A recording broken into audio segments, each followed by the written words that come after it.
हम आज बात करने वाले हैं शिक्षा की और उन शिक्षा के केंद्रों की जहां पर लोग शिक्षित होते हैं और अपना सर्वांगीण विकास करते हैं। जी हाँ, आज हम बात करने वाले हैं भारत के ऐसे 4 विश्वविद्यालयों की जिन्होंने दुनिया भर के लोगों को शिक्षित किया।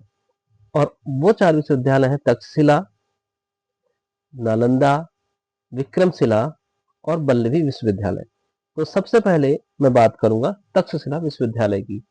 अच्छा, ये विश्वविद्यालय भारत का सबसे पुराना विश्वविद्यालय है, जिसे माना जाता है कि भरत के पुत्र तक्ष के नाम पर इसका नाम तक्षशिला पड़ गया है। अच्छा, तक्षशिला वर्तमान में ये तक्षशिला जो है ये आपका पाकिस्तान में चला गया है। कहाँ चला गया है? पाकिस्तान के रावलपिंडी में है। अच्छा, लेकिन अगर हम बात करें महाजनपद काल की, महाजनपद काल की एक अलग वीडियो बनाऊंगा कि हमारे देश में 16 महाजनपद हुआ करते थे जब भारत के साथ पाकिस्तान हुआ करता था। तो गांधार एक महाजनपद था, उसकी राजधानी कौन हुआ करती थी? तक्षशिला। उसी तक्षशिला में इस विश्वविद्यालय का क्या हुआ था? निर्माण हुआ था। तो ये तक्ष के नाम पर तक्षशिला पड़ गया। अच्छा, वर्तमान में कहाँ है? ये पाकिस्तान चला गया भाई, लेकिन यही भारत का सबसे पुराना विश्वविद्यालय माना जाता है। यहाँ पर वेदों, चिकित्सा, ज्योतिष, राजनीति, धनुर्विद्या इत्यादि की क्या शिक्षा दी जाती थी। अच्छा, यहाँ पर बहुत बड़े बड़े विद्वान लोगों ने शिक्षा ग्रहण की है और साथ में यहाँ पर अध्यापन या वहाँ पर पढ़ाया भी है। जैसे अगर हम बात करें चाणक्य, चाणक्य आप जान ही रहे हैं, चाणक्य नीति सब लोग पता है भाई, सब लोग जान रहे हैं।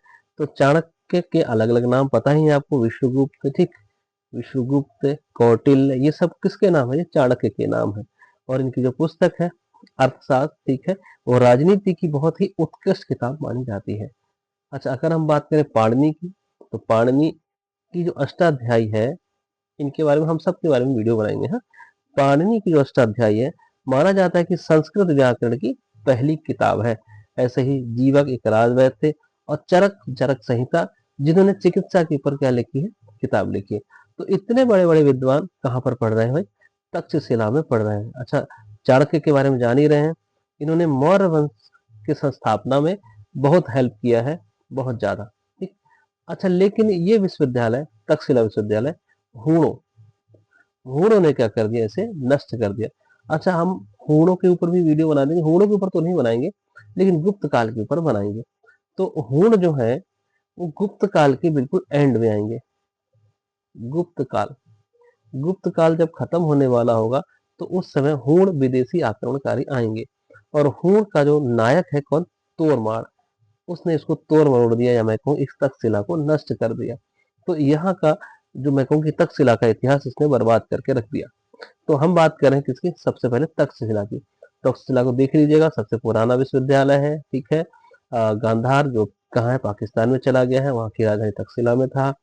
और यहाँ पर जो अध्ययन करने वाले या अध्यापन करने वाले दोनों चाणक्य, पाणिनि, जीवक और चरक इत्यादि जैसे महापुरुष थे।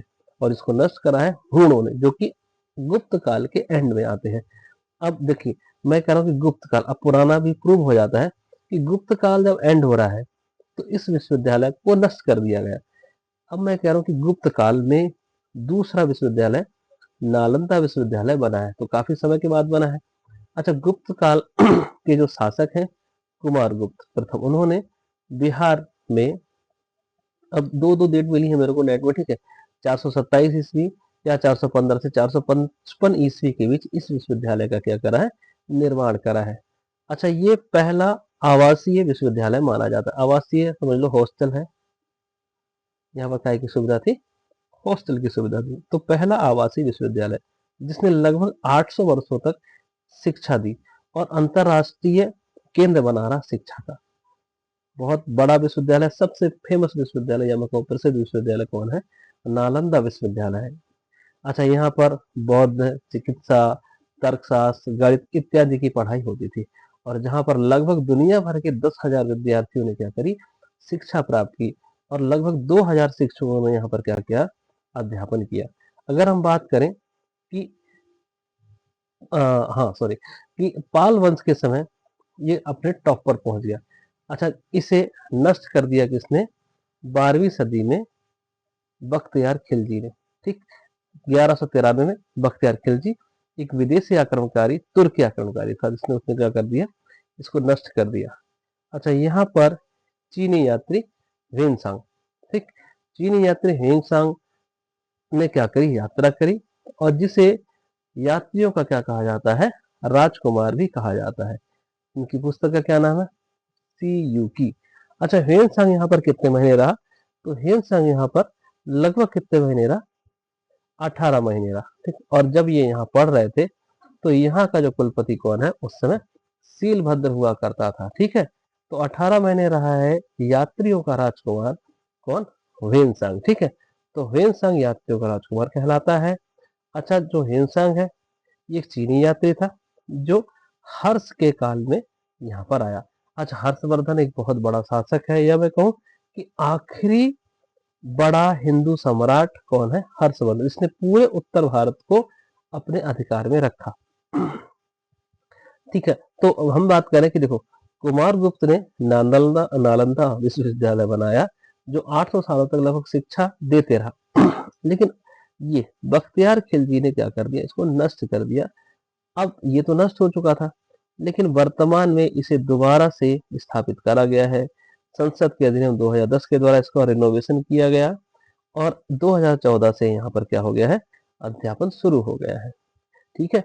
आगे बढ़ते हैं, अब हम बात करते हैं विक्रमशिला विश्वविद्यालय की। अच्छा, ये जो विश्वविद्यालय है विक्रमशिला, ठीक, तो ये विक्रमशिला विश्वविद्यालय ये धर्मपाल ने बनवाया है।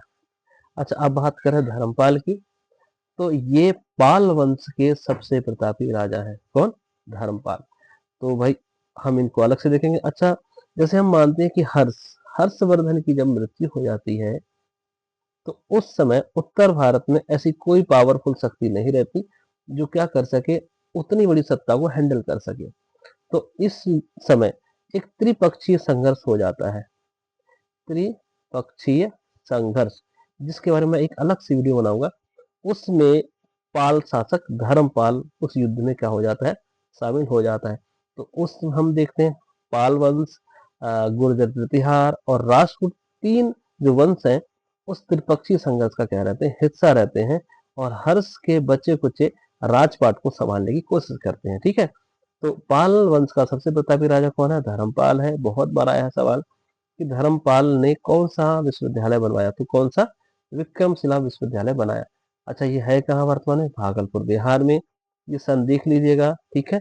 अच्छा, नालंदा के बाद दूसरा जो सबसे प्रमुख विश्वविद्यालय कौन माना जाता है, ये विक्रमशिला ही माना जाता है। और एक कॉमन बंदा जो इन सबको नष्ट कर रहा है वो बंदा बड़ा बेकार है, बख्तियार खिलजी।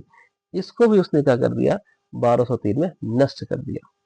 तो देखिए, नालंदा तो नष्ट करा ही, साथ में विक्रमशिला को भी क्या कर दिया इसने, नष्ट कर दिया। अच्छा, जितने भी जो इमेज हैं ये मैंने भाई यही चैट जीपीटी बनवाई है, तो उसने अपने हिसाब से बना दिया है।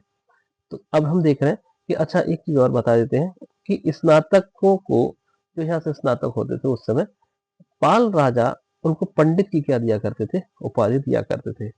और यहाँ के जो प्रसिद्ध आचार्य हैं या पढ़ाने वाले हैं वो कौन हुआ करते थे, दीपांकर और श्रीगण। तो हमने देखो कौन से विश्वविद्यालय देख लिए, याद रखना, लाइन से ही लिख रखा है, तक्षशिला, नालंदा और विक्रमशिला। अब चौथा विश्वविद्यालय हम गुजरात में देखेंगे, कहाँ देखेंगे, गुजरात में। तो ये वल्लभी विश्वविद्यालय है, ठीक, गुजरात के सौराष्ट्र में। अच्छा, गुजरात में मैत्रक वंशों का क्या था, शासन था। तो मैत्रक वंशों ने इसे संरक्षण दिया है। और यहाँ पर हीनयान के बौद्ध शाखा की क्या होता था, शिक्षा का केंद्र था। तो यहाँ पर भाई बौद्ध धर्म की शिक्षा, बाकी और शिक्षाएं भी दी जाती थी। तो गुजरात के मैत्रक राजाओं ने वल्लभी विश्वविद्यालय को संरक्षण दिया है। एक ऐसा माना जाता है, किताबों में लिखा है कि इस विश्वविद्यालय के सर्वाधिक लोग प्रशासनिक पदों में क्या हुए, भर्ती हुए। मतलब जैसे मैंने कहा कि आज के अगर मैं प्रशासनिक पद की बात करूं तो यूपीएससी हो गया, पीसीएस हो गया, तो ऐसे पदों पर सबसे ज्यादा कौन से गए हैं, वल्लभी विश्वविद्यालय के लोग। तो देखिए भाई, हमारा इतिहास कितना अच्छा है, कितना उज्जवल है, या उज्जवल दर्जे का है, जिसमें हमारे चार चार इतने बड़े बड़े विश्वविद्यालय हैं जहाँ लोग दुनिया भर से कहा होते थे, पढ़ने आते थे। तो भाई ध्यान से पढ़िए आप लोग, हम लोगों का एक बहुत अच्छा इतिहास है। तो चलिए आज की वीडियो में समाप्त करता हूँ। धन्यवाद।